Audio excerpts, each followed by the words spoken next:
నమస్తే. కుమ్మెర సంఘటన మీద కాంగ్రెస్ పార్టీ ఎమ్మెల్యే వీలపల్లి శంకర్ గారు మాట్లాడే ప్రయత్నం చేద్దాం. కుమ్మెర గ్రామానికి వెళ్ళిరు, అక్కడ ప్రజాకోర్టు పెట్టిరు, ప్రజలతో మాట్లాడే ప్రయత్నం చేశారు. ఒకసారి కాంగ్రెస్ వర్షన్ తెలుసుకునే ప్రయత్నం చేద్దాం.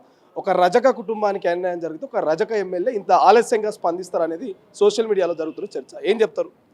సోషల్ మీడియాకు పని లేదు, వాస్తవాలను అవాస్తవాలుగా చిత్రీకరిస్తూ ఉన్నారు. కాబట్టి మేము వాస్తవాలు తెలుసుకొని ఆ గ్రామానికి పోవడం జరిగింది. అక్కడ ఉన్న సంఘటనను క్షుణ్ణంగా పరిశీలించడం జరిగింది.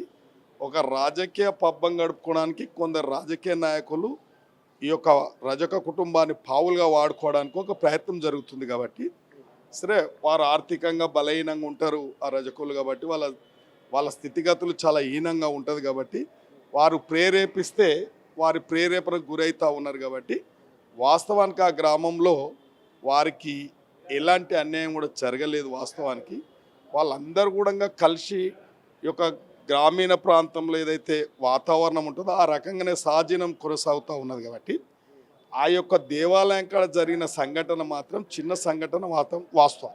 ఎందుకంటే అక్కడ జరుగుతున్న సాంప్రదాయాన్ని వ్యతిరేకంగా బిహేవ్ చేయకపోతే దానిని కంట్రోల్ చేసిర్రు. దానికి ఒకరికొకరు కొట్టుకున్నారు, తోపుసులాటలు అయినాయి. వాస్తవానికి ఎవరైతే తప్పు చేసిరో వాళ్ళ మీద కూడా కేసులు కట్టడం జరిగింది, ఇరు వర్గాల మీద కూడా కేసులు కట్టడం జరిగింది. కానీ ఇది ఏదైతే గ్లోబల్ ప్రచారం ఏదైతే చేస్తురో ఆ అమ్మాయి చనిపోయింది, ఆ అమ్మాయిని తన్నిండ్రు, అది ఇది అనేది అవాస్తవం. ఇక్కడ గొడవ జరిగిన దగ్గర అమ్మాయి కానీ అమ్మాయి తల్లే లేదు. అక్కడ తర్వాత ఈ సంఘటన జరిగిన తర్వాత అక్కడ ఆ అమ్మాయి తల్లి కూడా రావడం జరిగింది.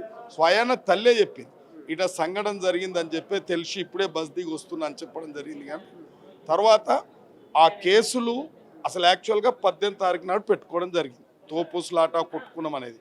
ఈ అమ్మాయి చనిపోయింది, ఏ చిన్న అమ్మాయి 2 నెలల అమ్మాయి చనిపోయింది 21వ తారీఖు. కాబట్టి అది ఈ యొక్క ఏదైతే కొన్ని పార్టీలు కొన్ని ప్రజా సంఘాలు చెప్తుంది ఏదైతుందో అది అవాస్తవం.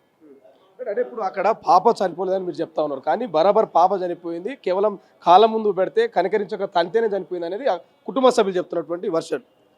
సరే, దానికి ఒక అధికారులు ఉంది, పోలీసు వ్యవస్థ ఉంది. నిజ నిర్ధారణాలను కూడా త్వరలోనే విచారణ చేసి బయటకు రావాలి. పోలీసులు అధికార పార్టీకి కొమ్ముగాస్తున్నారనే చర్చ కూడా ప్రతిపక్షాలు చేస్తూ ఉన్నాయి. అంటే దీన్ని మీరు ఎట్లా చూస్తారు? ఇది బీఆర్ఎస్ పార్టీ కాదు, ఇది కాంగ్రెస్ పార్టీ. ఏ అధికారులను కూడా అడ్డం పెట్టుకోము. వాస్తవాలనే ఇవాళ మా ఎంపీ గారు కానీ అక్కడ మా ఉన్న ఎమ్మెల్యే కూడా ఒక ఓపెన్ స్టేట్మెంట్ ఇచ్చారు.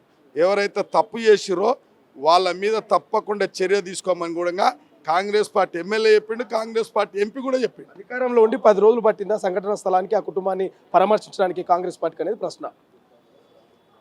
వాస్తవాలు ఇలా అక్కడ కన్సల్ట్ ఎంపీ గారు లేకపోవడం, ఎమ్మెల్యే గారు కూడా ఆల్రెడీ స్పందించలేడు అనేది కాదు. ఎంపీ గారు వచ్చిన తర్వాత వాస్తవాలు అన్నీ కూడా అంటే డిపార్ట్మెంట్ ఏం చేస్తో తేల్చాలనే ఆలోచనతో కూడా చెప్పడం జరిగింది. కాబట్టి వాస్తవాలు ఉంటే కప్పుపుచ్చడానికి ఎక్కడ ప్రయత్నం చేయలేదు. వాస్తవాలు బయటికి రావడానికే కొద్దిగా టైం మాత్రం పట్టింది వాస్తవం. Thank you so much. ఇది మొత్తం మీద స్థానిక ఎంపీ అందుబాటులో లేకపోవడం, లేకపోతే పూర్తి స్థాయిలో గ్రౌండ్లోకి వెళ్ళి పూర్తి స్థాయిలో నిజాలు తెలుసుకున్న తర్వాతే మాట్లాడే ప్రయత్నం కాంగ్రెస్ పార్టీ చేసింది. అక్కడ పసిపాప లేదు, కేవలం కొంత కల్పితంగానే ప్రతిపక్షాలు సోషల్ మీడియాలో చేస్తున్నటువంటి చర్చ అనేటువంటిది ఎమ్మెల్యే వీలపల్లి శంకర్ చెప్తున్నటువంటి పరిస్థితి. బట్ ఏదేమైనప్పటికీ రాష్ట్ర వ్యాప్తంగా కాదు, దేశవ్యాప్తంగా కూడా ఈ కుమ్మెర మల్లికార్జున స్వామికి సంబంధించిన ఆలయంలో జరిగినటువంటి సంఘటన చర్చనీయాంశంగా మారింది. పాపం పసిపిల్లను చంపారని ఒక చర్చ ఏదైతే జాతీయ మానవ హక్కుల కమిషన్ దాకా కూడా వెళ్ళినటువంటి పరిస్థితి మనకు కనిపిస్తుంది. చూద్దాం బట్ ఏం జరుగుతుంది.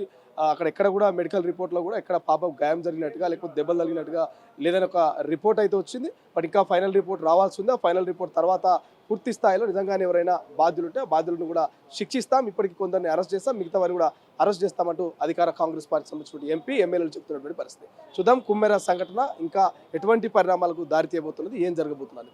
కెమెరా పర్సన్ అజయ్తో శ్రీశైలం, తొలి వెలుగు, హైదరాబాద్, గాంధీ భవన్. అసలైన తొలి వెలుగు. ఫాలో వాట్సాప్ @తొలి వెలుగు official.